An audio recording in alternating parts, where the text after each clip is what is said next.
Hey guys! Welcome to my vlog. Andito tayo ngayon ulit sa ating garden. At gusto ko lang itong i-flex sa inyo. Ang tawag dito, tama, i-flex na hindi ano ba yun? Gusto ko lang ipakita, i-update yun. I-update kayo dito sa ating supplement na basa nating nabili. At ayun o, kita mo, ayun o, nagmushy siya. Tapos hindi nabuhay yung mga propagate. Talagang basa siya o. Hindi to diniligan, hindi ko to diniligan. Hinayaan ko lang siya, kaya lang sana hindi mamatay. Sana ay maging okay siya. At parang may ano yung kanyang, di ba parang may root rot yung nanay nito, yung pinaka-mother niya. Pinaka-puno niya, ang ingay nung ano. Parang may root rot. Pero matigas naman, ayan, nabuhay. Titingnan ko siya ngayon. Ayan o. Kaya, totoo yung sabi ni Ken Candelara. Hindi maganda kapag basa. Ayan o, kapag basa yung nabili. Ayan. Yan na. Kaya hindi ko alam kung magtatagal to. Kawawa naman ako. Ayan. Tatanim ko agad. Tamo nga nalaglag siya.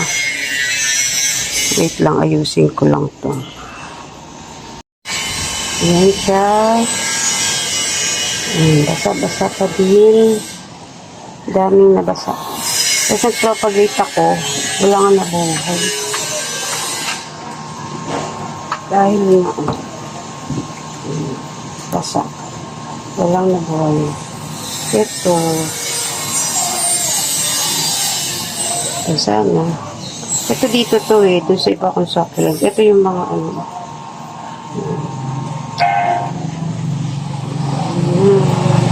Sa susunod pag bibili ako doon, sasabihin ko na wag didiligan.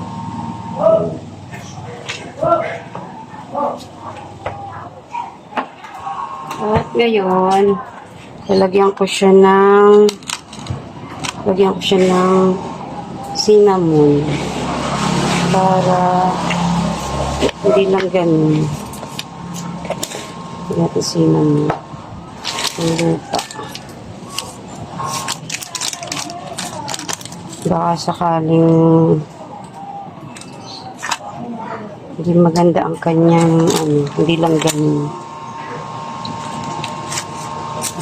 Nilalanggam. Hindi na matamis. Tamis siguro. Tigas naman yung lupa. Ayan.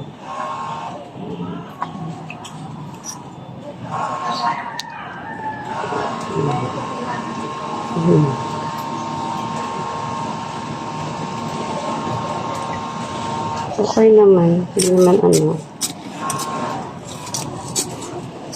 dapat pala nalagyan ko ng tusok para hindi siya mabuwal.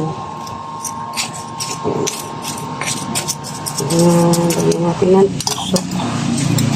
Yun na lang kutsara.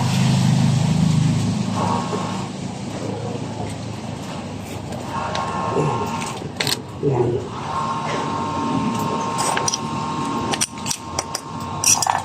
Tapos nakabili ako ng Seven. Ito.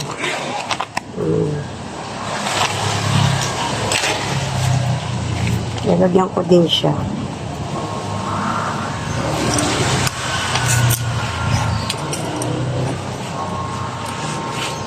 Baka sakaling mabuhay. Ako, umiiyak pa.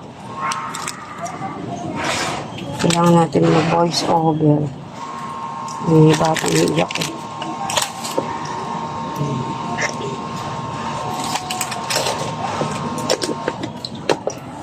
Tapos, bumili ako ng 7 kasi guys, pakita ko sa inyo.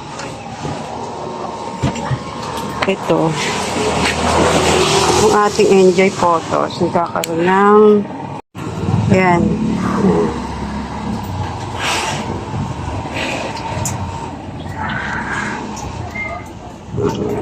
napaka-siya niya. Kaya,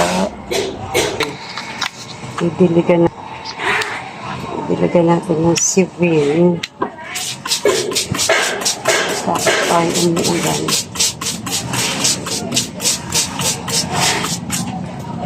Pasok ako.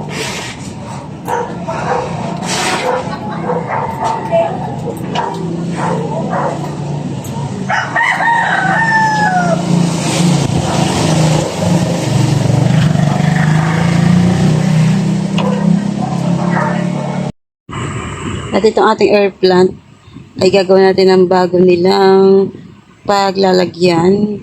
Medyo na yung mga hindi dumikit dun sa pinaglagyan ko sa kanila, kukunin ko at dito ko ilalagay. Titingnan natin kung magkakaugat sila rito para mas maganda ang ating magiging air plant. Kung siguro kung ako ay mag-aalis ng mga halaman pa, siguro air plant naman yung aking tatay. Kaya lang medyo mahal ang air plant pala ngayon.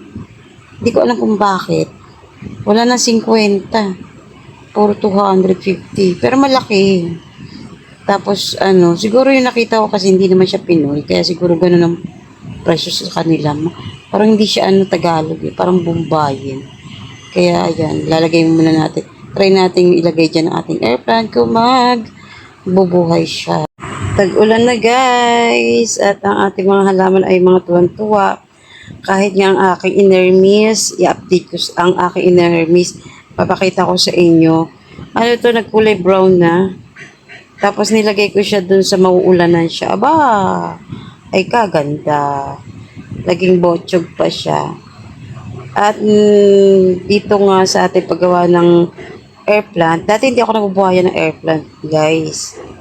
Namamatay siya. Pero minsan talaga para nakikisama na yung air plant sa plantita. Ayan, pag alam niya na desidido yung nagtatanim, ayun, nabubuhay naman siya.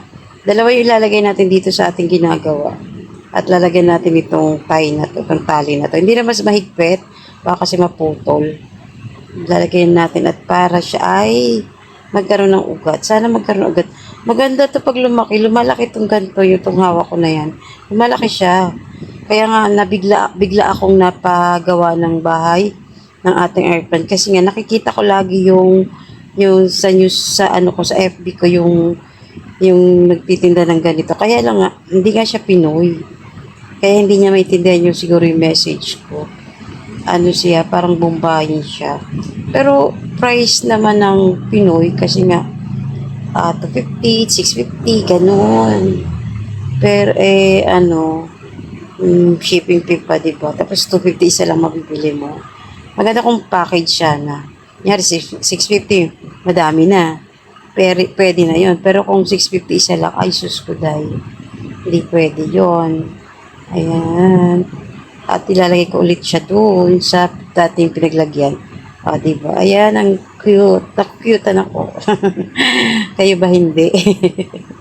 Ayan ang ating air plant. At flex ko naman sa inyo ang aking inermis. Itong inermis ko na to, kala ko magchuchugi. 3 nga yan eh. Natsugi na yung isa kasi hindi ko talaga siya dinidiligan. Ngayon ang ginawa ko, itinabi ko siya dito sa star yata to, starfish ata tawag dito eh. Tinabi ko siya dito. Ayan, nagulat ako. Nag-green siya, tapos ang laki na niya. 2 siya. Ito yung isa. Yan, nag-green na rin siya at lumalaki na rin. Kaya maganda. Tapos eto nga, magbubulok. Eto ang dami kong... Meron na naman dito nag-flower. Ayan, hindi ko na naman siya nakita. Ayan.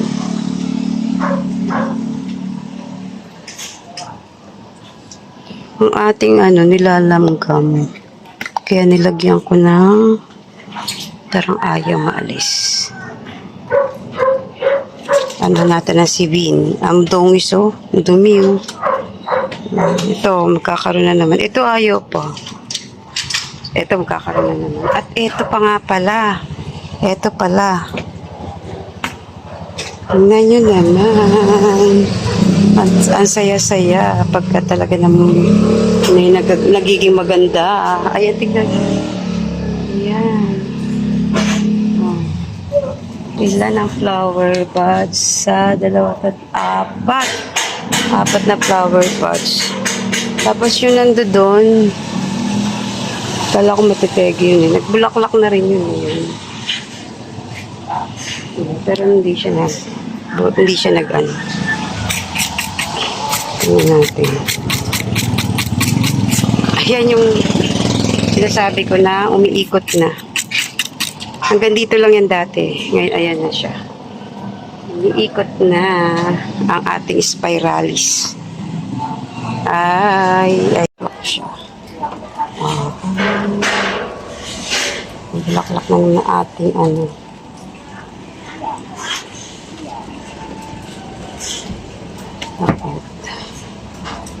Tatanim tayo sa maliliit na pot niyan. Para marami tayong maging cute. Ito matanda na tanda na siya. Sana hindi na lang gamin. Tapos may tinuro pa sa akin, pampalusog daw. Ay, pampalusog. Try kong bilhin yun. Di lang ngayon. Di muna sa ngayon. Ang dami lang Try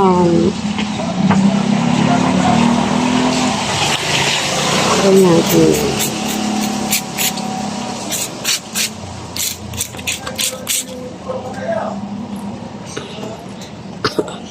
Yan guys, hanggang dito lang ang ating video. Ito pa rin yung ating malaki. Yan. Yan din, lagyan din natin to. May puti-puti. Yan.